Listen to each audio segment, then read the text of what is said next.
Երգիչ Մարտին Մկրտչյանի և երգչուհի Ռիփսիմե Հակոբյանի ընտանիքը շարունակում է մնալ հանրության ուշադրության կենտրոնում։ Աստղային զույգը ակտիվ գործունեություն է ծավալում, իսկ վերջին տարիների ընթացքում նրանց միացել է նաև ավագ որդին՝ Լեոն, ով սիրելի է դարձել հանրության շրջանում։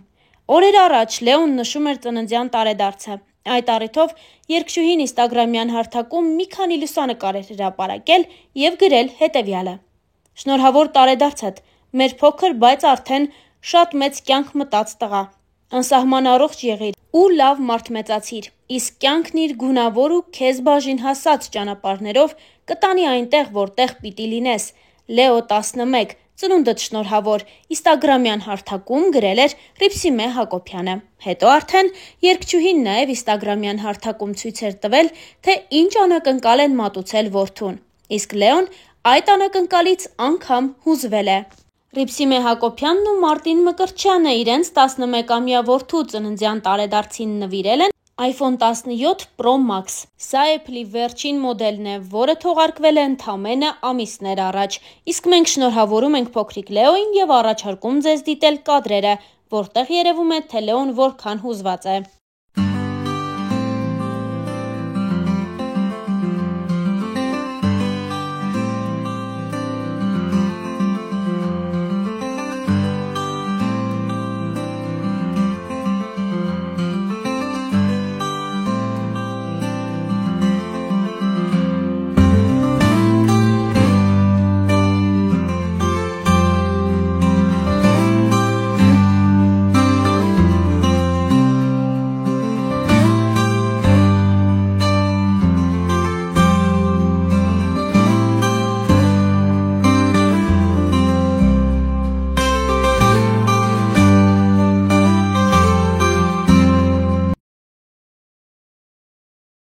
Մարտին Մկրտչյանն ու Ռիփսիմե Հակոբյանը ամենաքննարկվող զույգերից մեկն են հայկական շոու բիզնեսում։ Զույգին սիրում են, լսում նրանց հիթային երգերը, հետաքրքրվում անձնական կյանքում տեղի ունեցող իրադարձություններով, սակայն ձեզանից քչերը գիտեն, թե իրականում ինչպես և որտեղ է սկսվել Մարտինի և Ռիփսիմեի սիրո պատմությունը։ Սկսենք սկզբից։ Հարաբերությունների սկզբնական փուլում ոչ Մարտինը և ոչ էլ Ռիփսիմեն չեն ցանկացել հանրայնացնել իրենց հարաբերությունները։ Ավելին, երբ քննարկումներն արդեն սկսվել էին, զույգը չէր հաստատում, որ միասին է։ Այդ մասին մի անգամ անկեղծացել է Մարտին Մկրտչյանը, պատմելով հետևյալը. «Մենք երբեք չենք ցանկացել հանրայնացնել մեր անձնական կյանքը։ Ընկերության ընթացքում լինում են դեպքեր, երբ զույգը չի հասկանում իրար և անգամ կարող է բաժանվել, իսկ դա դառնում է լայն քննարկման թեմա։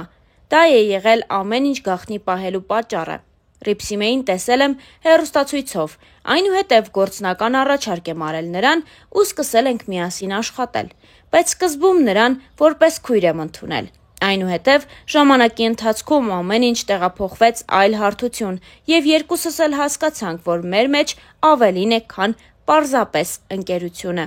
Նրա մարդ տեսակը ինձ համար բացառություն էր և շատ հետաքրքիր, թեև սկզբում նրան այլ աչքով էի նայում։ Չհասկացա ինչպես ստացվեց, որ մեզ մոտ ընկերությունը վերածվեց սիրո»։ Իրենց ծանոթության և սկզբնական շրջանի մասին խոսել էր նաև երգչուհին։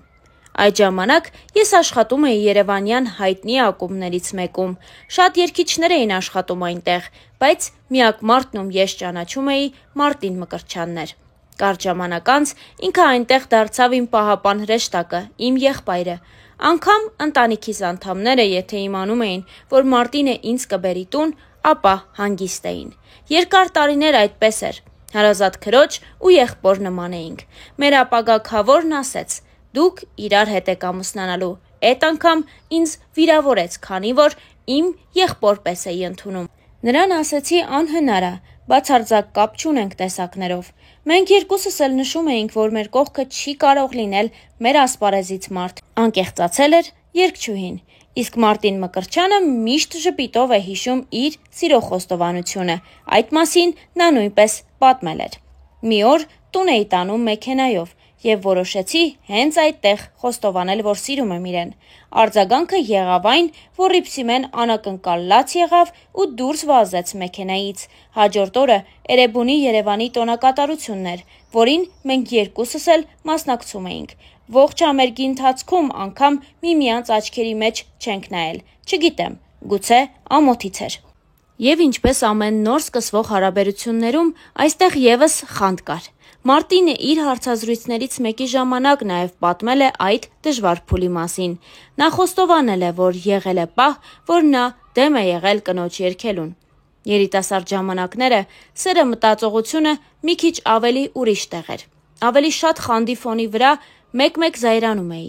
Ասում էի, չէ, չպիտի երգես։ Բայց հետո հասկացա, որ Ռիփսիմեն ամբողջ կյանքում պիտի երգի։ Ես իրեն ասել եմ. դու պիտի երգես, որովհետև դու ինձանից լավ ես երգում։ Ես իրավունք չունեմ քեզ թույլ չտալ։ Միգուցե ինձ մոտ ստացվեր սիրո հողի վրա կտրեի Ռիփսիմեին բեմից, բայց այդ դեպքում ես կկտրեի իրեն իրենից։ Կարծում եմ ինքը որպես մարդ կվերանար։ Ինքը եթե չերգեր, չէր կարա սիրեր, չէր կարա ապրեր։ Ես կարծում եմ դա չեմ անի երբեք, որովհետև ես սիրել գիտեմ ու ես սիրում եմ ինձ սիրող մարդկանց։ Էնպես որ ինքը ամբողջ կյանքում պիտի երգի, նշել էր Մարտին Մկրտչյանը։ Ռիփսիմեն նույնպես այս մասին խոսել էր։ Ամուսնությունից հետո նկատեցի, որ ինչ-որ չափով Մարտինը դեմ է երգելուս։ Պայքարել եմ շատ։ Հնարավոր է բարդ լիներ ապրել երգչուհու կողքին, բայց ինքն ինձ այդպիսինն է ճանաչել ու սիրել։ Ես չէի լինի, եթե չերգեի, եթե դեմ լիներ, էլի կլինեի իր կողքին, բայց ապագայում ինքն ինձ չէր սիրի, որովհետև ես ինպես չէի լինի, առանց երգի, նշել էր երգչուհին։